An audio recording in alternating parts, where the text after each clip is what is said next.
Hi guys, it's Jacek from Poland. I would like to make a video today about AK assault rifles platform, and I would like to compare today millet and stamped version of the AK. It's my first video, so please be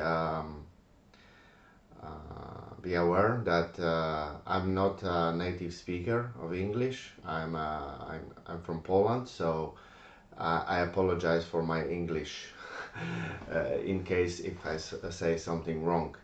So I have a three AK guns here.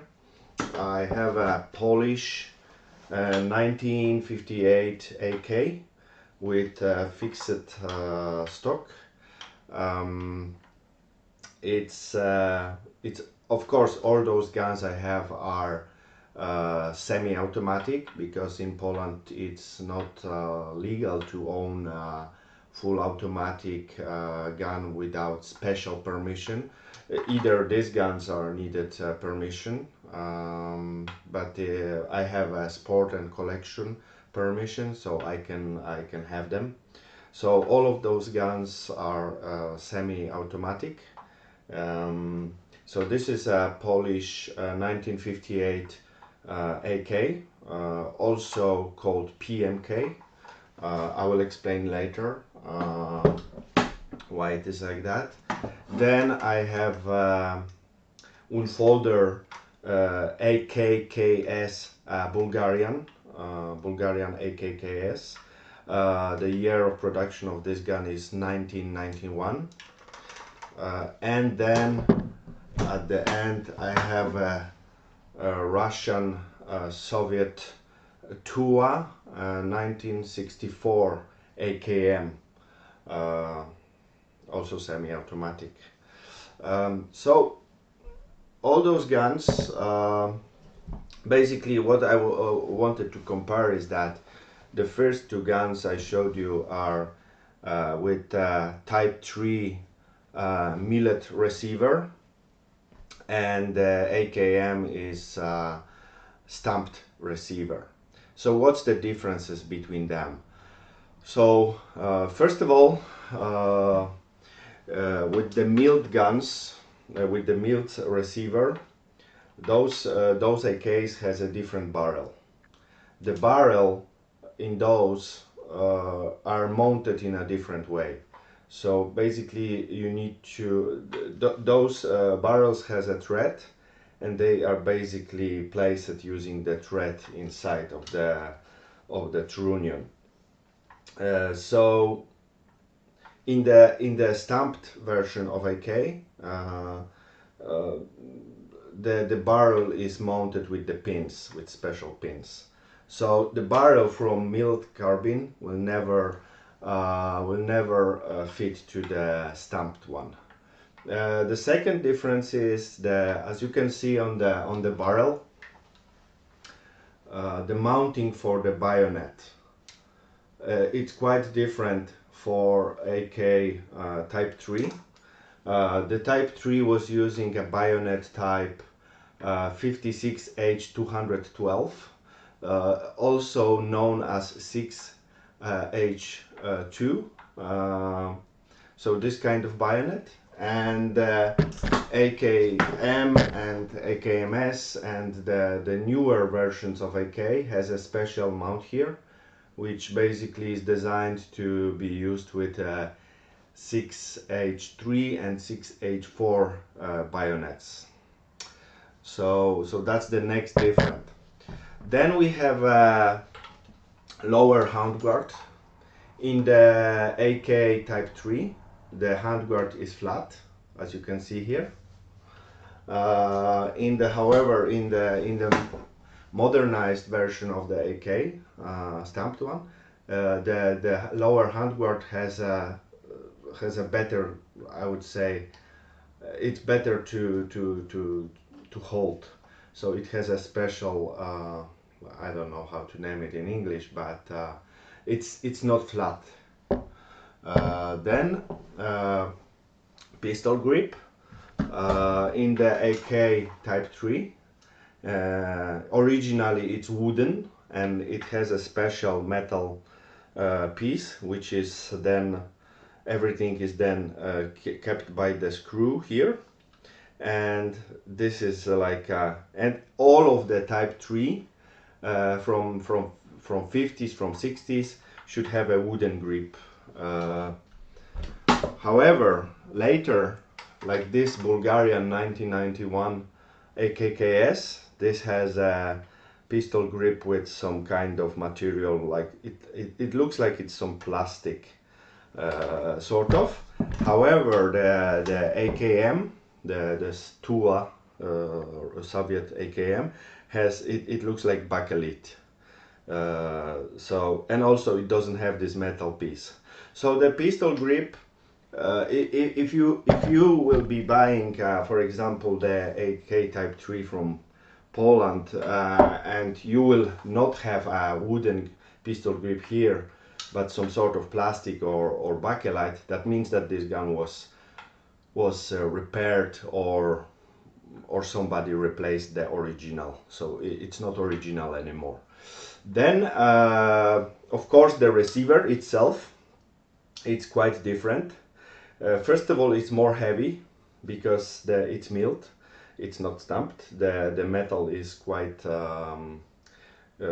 more heavier, and it has this characteristical I don't know, line or something here. However, in the stamped one, you have quite different receiver. It has only small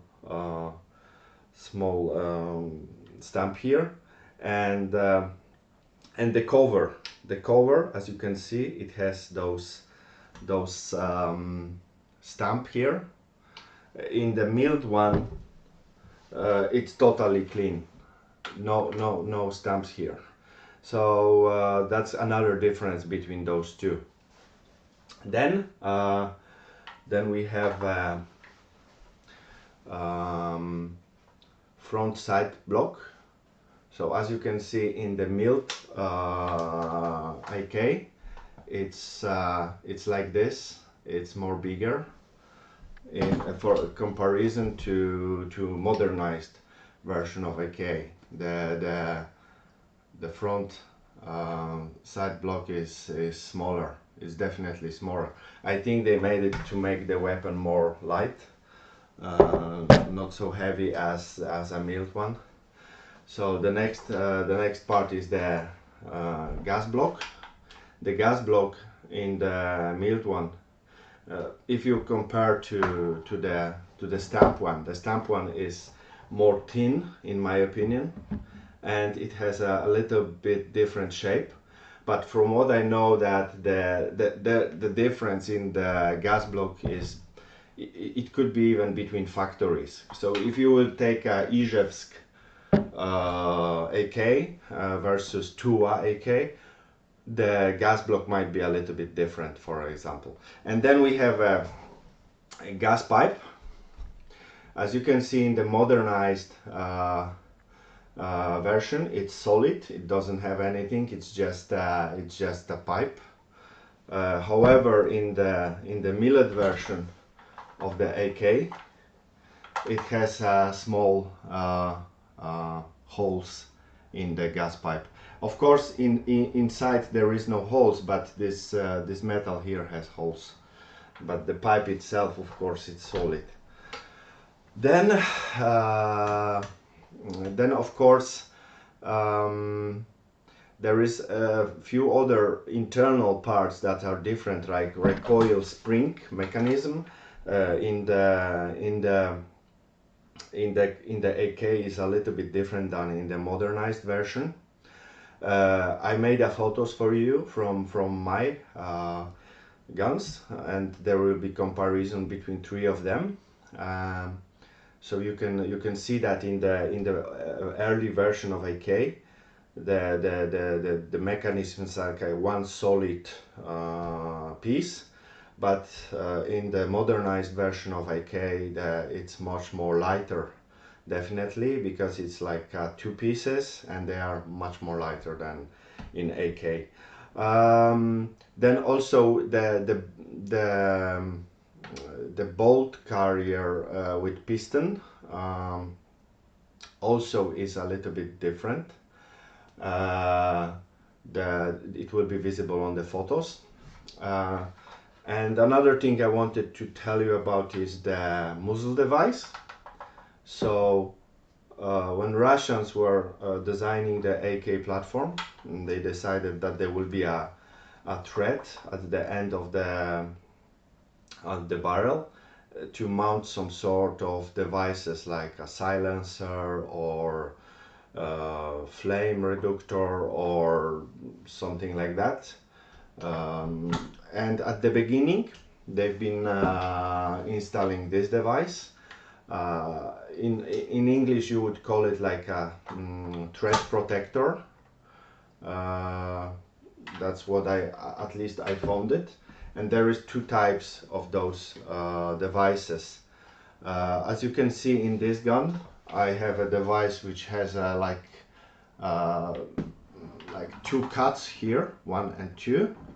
But in this modernized version, and what's funny, this device is version 1, it has only 1 cut. Later in the modernized version, they replaced that thread protector with different device, which was basically, this device is cut like this. I don't have it here at the moment, but this device role was to reduce the effect of, you know, making the weapon jump after the shot. So basically when the gas was going like this, it was pushing the barrel down, so when you were shooting the gun was more stabilized than without that device. And of course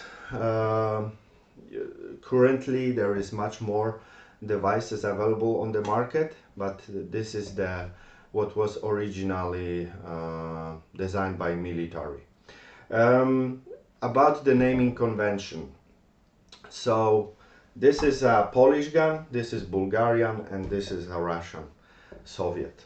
So Polish guns,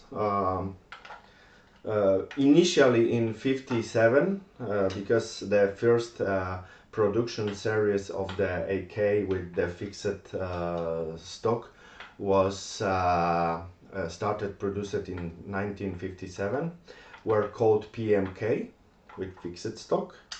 I didn't find any proof in the documentation from army documents that the version with folding stock was called PMKS, but might be that true that it was like that, but at this moment I cannot confirm that.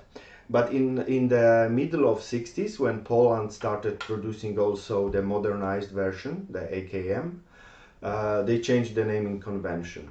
So those guns in the middle of 60s were renamed to just simple AK. And in the instructions, in the military instructions, they were called AK with fixed stock and AK with folding stock, just like that. So Poland was never using a name AKS, for example, like in Russia, in Soviet Union. We never used that name.